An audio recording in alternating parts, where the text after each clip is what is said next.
Here's another book by Shaun Tan. If you know me, you know that I find Shaun Tan's books really interesting. They're going to make me curious. I don't know. I guess another word is they're a bit weird. They're a bit weird and wonderful, but they certainly get me thinking. Now, Shaun Tan is an author, but he's also a very good illustrator. And I found out by looking at this book that he's also won an Oscar. Some of his work has been turned into movies, and I think one is a stage show. He's an Australian. Now, look how detailed his illustrations are. You always can spend a lot of time looking at Shaun Tan books and creating stories in your head based on the illustrations. Now, as far as word inquiry goes, there's a great word in here, detritus.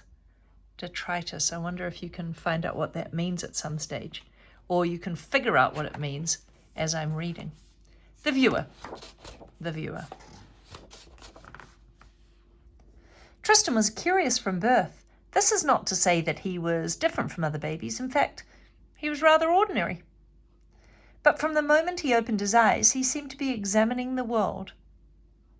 As he grew older, Tristan would wander from his parents' house to be found hours later, miles away, and always alone, staring up at the cloudless sky, gathering autumn leaves in a city park, or crouched by the seashore, peering at some long dead life form washed up there.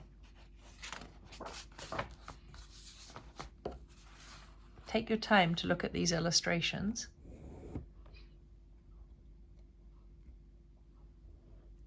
One place attracted Tristan more than any other, the city dump. It stretched over acres of drifting sand, a vast crescent littered with the detritus of careless people. But to Tristan, the dump was nothing short of a museum. Every afternoon he searched for interesting objects to take back to his room, until curiosity led him to examine them again, as if they might reveal another world.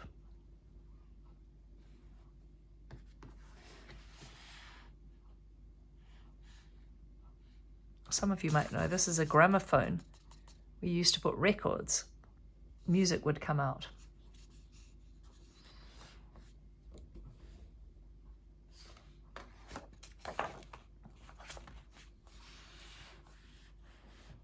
One afternoon, as Tristan scavenged through the piles of rubbish, he came upon the most remarkable find of all, a curious box.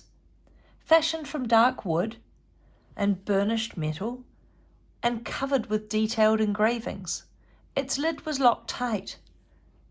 Tristan ran his finger over indecipherable names and patterns, sensing fascination and dread. He picked up the box and carried it home. Later that evening, Tristan left the dinner table early, eager to return to his room to figure out how to unlock the box. Yet the moment he placed it on his desk, the latch snapped open. He carefully raised the lid. The musty odour of entombed air escaped from the dark space inside.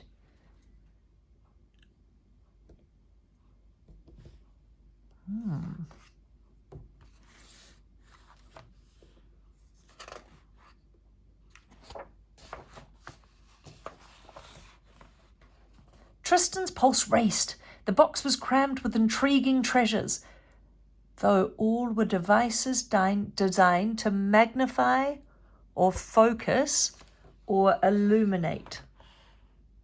Light up. So magnify, focus something, or illuminate. My glasses make words focus better. A light illuminates something. And also binoculars, for instance, magnify things, magnifying glasses. Interesting.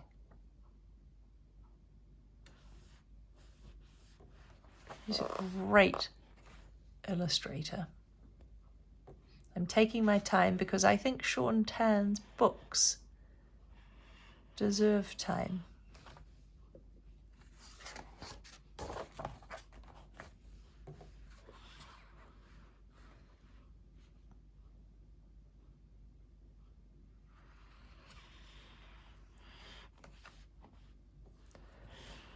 attracted Tristan most was the object that appeared to be an old toy. A simple machine that a child might use to view pictures. He picked it up and held it to his eye. It fitted perfectly as if custom made, yet through the machine's tiny lens he could see nothing. Searching the deeper recesses of the box, Tristan found 3 discs of thin metal, each framing a circle of black glass windows, each of them empty. He inserted the first disc into the machine and held it to his eyes. Still nothing. He pressed a lever at the side. From somewhere deep within, the light began to burn. A delicate machinery clattered and chimed. The disc began to turn. One by one, strange images flickered into life. At first a scene of fearful chaos, then another, more luminous and eerie.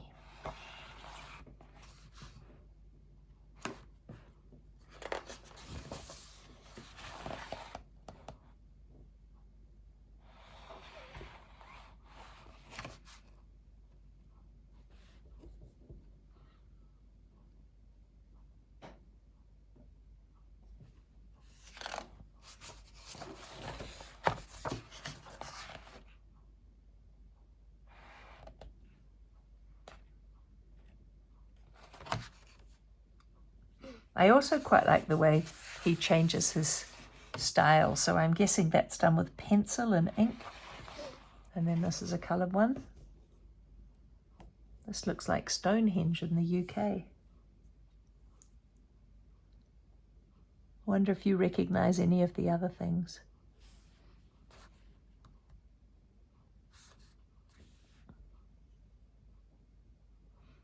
Ah, Easter Island.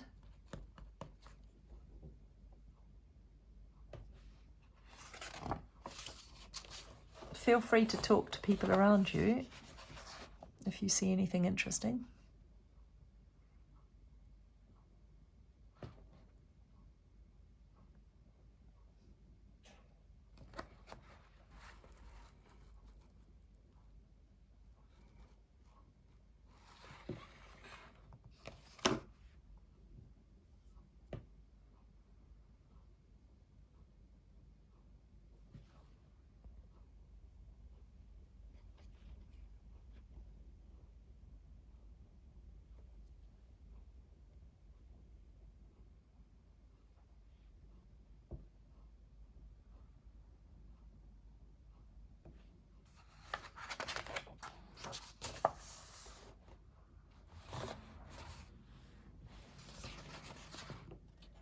These sights left Tristan terribly afraid. After removing the third and final disc, he put the machine away.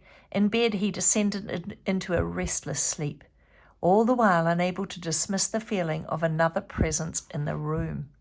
The next morning, Tristan could not stop glancing towards the machine, even as he left it to go downstairs. It sat upright on his desk, as if staring back at him.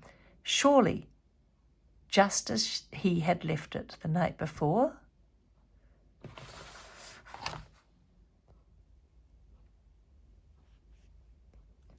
At school, he could not concentrate. He stared all day at the clock, observing its slow ticking circles, its restless counting. He could only think about being back in his room, looking into that curious world of images. That evening, he lifted the cold eyes of the machine to his own and inserted the first disc again. He pressed the lever. The mechanism whirred and clicked. The light began to burn, and Tristan gasped. The images had changed.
This book is not for the faint-hearted, is it? That means it's not for people that get spooked easily.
Afraid, Tristan wanted to pull the machine from his eyes, but something compelled him against his own wishes, against his own common sense, to slip into the space between the flickering darkness and the next, drifting into a collapsing circle of time, that moment, the ethereal presence, returning, perhaps, to the place he had always known.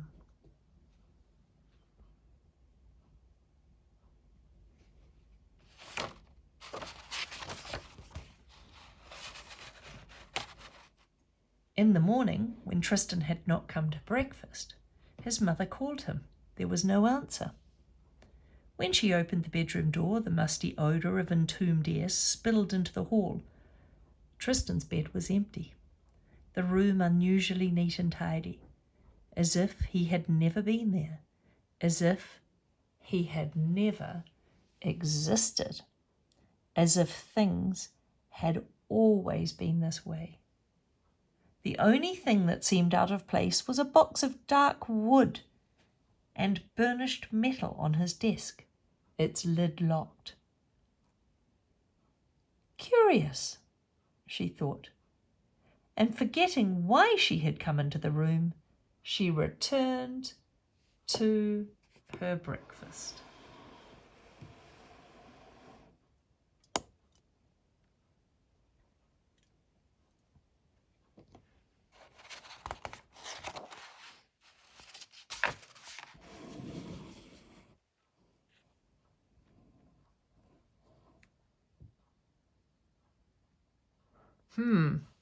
What do you think? That's probably one of the darker books of Shaun Tan's.